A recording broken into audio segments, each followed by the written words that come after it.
You bring the other side of the story, let them, but of course they won't do that. They never bother to respond to this.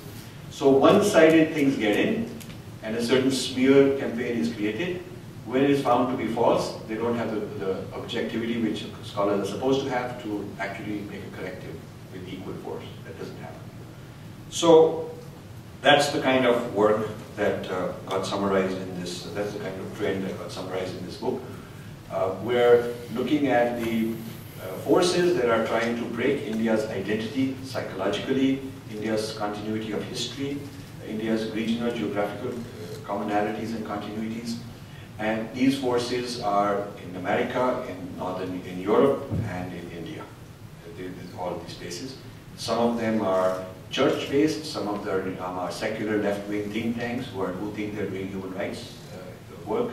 Some are government agencies, some are academic scholars, and some are just freelancers who are making a quick buck because there's money to be, you can get grants for this kind of work. Yeah. And one of the things we discovered is that in the United States, the American left fights the right. That's what they polarize. The left is always critical of the right of center people. But in India, they're collaborating because they have a common enemy. It's a very interesting thing. So a lot of people are named in this book are leftists in the United States, Indian leftists working in the United States, who have NGO links in India, or they're linked with some such organization that is considered to be a problem by me in this book. And they are at the same time positioning themselves for their credibility as a leftist. They are positioning themselves by always criticizing the Christian right in the United States. But the projects they're doing in India are often in alignment with Indian Christianity. So the left and right come together in India while they're separate, competing, conflicting nexuses overseas. Very interesting. Also, there's a Islam versus Christianity clash going on. But in many parts of India, they're working together. Another interesting thing. Yeah. So you'll find Christians working with Maoists.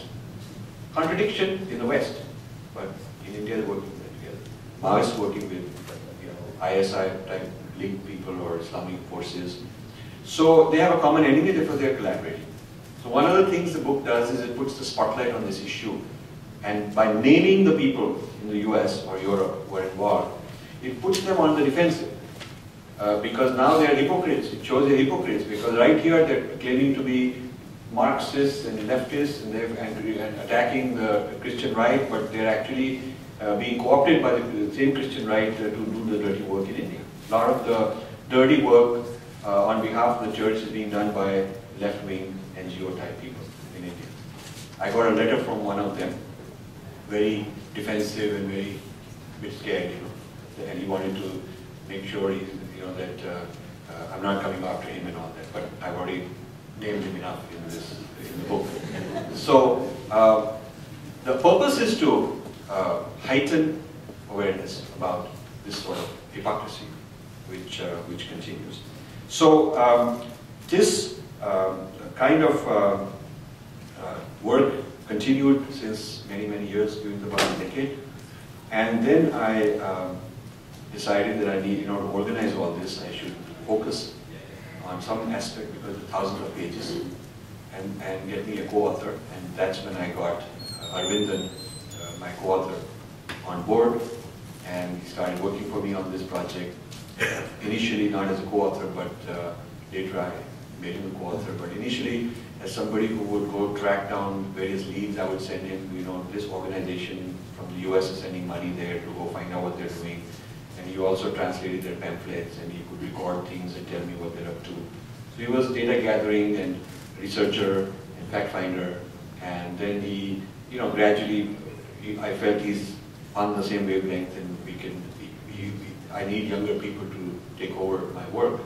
So we agreed that he'll be a co-author, and also then he can continue with this even beyond the book. So that was a very big help, because when people question who am I, what's my authority, what's my what's my level of knowledge on the ground, I can always say I have a co-author who's on the ground. He lives in Kanyakumari district, in a small village, and that Kanyakumari district, by the way, is more than 50% Christian now. This happened in the last 10 years. It's a very sacred Hindu place, but it is more than 50% Christian. So the stories we're telling you are not based on some guy sitting and Googling. These are on the ground data that we're gathering. Facts that we can substantiate and we can hold, we can defend. So one of the outcomes, one of the conclusions that we've reached is that a lot of minorities in India should not be called minorities anymore, because they are really a branch office of a majority, global majority. So for instance, if you look at McDonald's as a global entity, it's not a minority business, it's a huge business. But if one little restaurant is running in India somewhere, it may have only 20 employees. And if you did not know that it is part of this big global McDonald's, if you thought it's independent, then you may think it's minority. But since you know that this is, they get their money, they get their strategy, their products, their lobbying, their legal help, their marketing help from this global entity, you don't think it's a minority enterprise, even though it has only 20 employees. If you use the same argument, the Baptist church as an example, or any of the big churches, are a huge global, like McDonald's kind of enterprise. And every Baptist church in Nagaland is like a McDonald's outlet. So you cannot really classify them as a minority, because they are part of a global majority. And they are not the people who lack resources or lack sophistication. In fact, they are the ones who got the resources more than Hindus in the global forums. They are the ones who lobby all over the world, and they have lawyers, and they have people who go to UN and US Congress. They are well represented. Their side of the story is more than well represented. So in terms of power or numbers or money, they're not a minority. So we are challenging that, the book is challenging that we should re-examine the definition of who is a minority. And just numerical minority alone within the Indian context does not qualify in my book, because if we live in an age of globalization, and the whole worldwide enterprise has to be evaluated, and even though we should say the Baptist church all over the world is a minority enterprise. We have to either do that, or they're not a minority enterprise, which means all their assets, all their presence has to be treated as not a minority. So in this way we have several challenges, and those of you who've gone to the website www.breakingindia.com, we have something called 6 challenges or 6 provocations or something. This minority business is one of those 6, so you can read that. I also would urge you to go there and look at the videos. We have several events, like this event we edited and put up the video. So we've done this. I had a debate with a Christian pastor at Princeton University, Reverend Thompson, from the Methodist Church. He's from Tamil Nadu. They thought that, okay, they asked me, do you want to have a neutral discussant, an opposing discussant, or just the floor to yourself? I said, I'd love to have an opposing discussant. And so they figured, they took a while, and they thought, what could be better than a Christian, pastor, Indian, from Tamil Nadu? Wow. So they selected him. And you can see for yourself when you watch the video what happened. It's a lot of fun. So I want to make clear that this book and my position is not anti-Christian or pro-Hindu. It's not a Hindu versus Christian issue. It's pro-India. It's more about the country and its civilization. And it looks at hostile forces elsewhere that are trying to appropriate minorities in India and undermine India's unity and integrity, whoever these hostile forces may happen to be. Yeah? So that is the purpose of this. And I found that a reaction, there's some interesting reactions to this book I'll tell you about, and then we throw it open for questions. One of the interesting reactions is that a lot of American Christians who are sort of liberal, open-minded, free-thinking, and not sort of, very radical kind of fundamentalists, they actually sympathize with what I'm saying, and they don't want Christianity as they understand it to be doing these things. They're embarrassed. I have Christian friends who come to me and say, we'll stop giving this money to World Vision or here, there, wherever we're giving, because we have no idea they're doing these kind of things. And now that we know what they're doing, this is not good Christianity. This is not our idea of Christianity. We don't think Christianity should be doing all this. So that's an interesting point. We also discovered that a lot of middlemen are making tons of money in this. People getting grants in India from the West to save people and do this bad work, and they are measured on how many people they've converted. So they go and twist somebody's arm and do whatever it takes to get somebody's signature that he's converted. Some of that's sham also. So a lot of corruption goes on, and a lot of people driving around in BMWs in rural India who get their money from here and claiming to be sort of helping the poor. So there's a corruption of this flow. Swami Dayananda Saraswati said that's very good for us, because it means that all that money is not really being used for conversion because it's being siphoned off. So Indian corruption has a good thing also about it. If our opponents are corrupt, then they're not effectively using all their funding where they intend to. Also pointed out is that there's a Christian caste system in India. It's not only a Hindu problem, it's also a Christian problem. And there's an Islamic caste system, the Ashraf and Ajlaf and Azlaf, they are an Islamic caste system.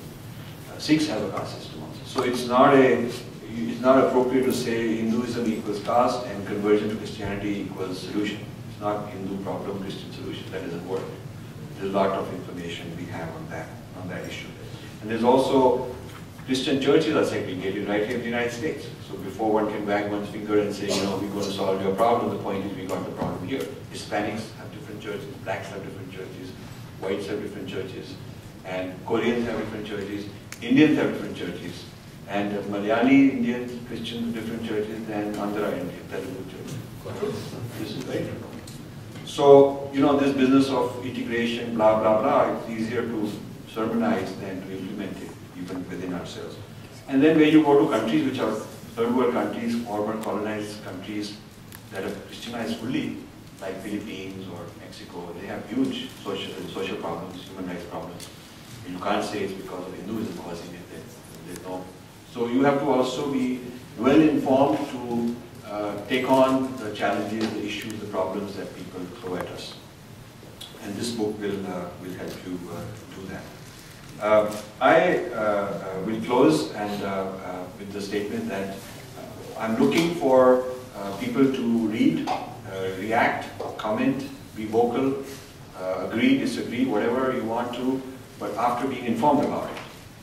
And this is going to begin a long-term process of shifting the discourse about Dharma on a number of matters.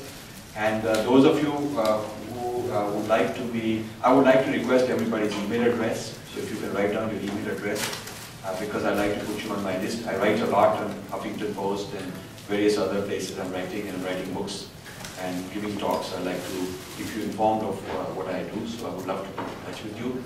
And if there are people who are interested in, people often say, how can we help? If there are people of that kind, I have a lot of work we need done. Would love to have any help. Thank you so much.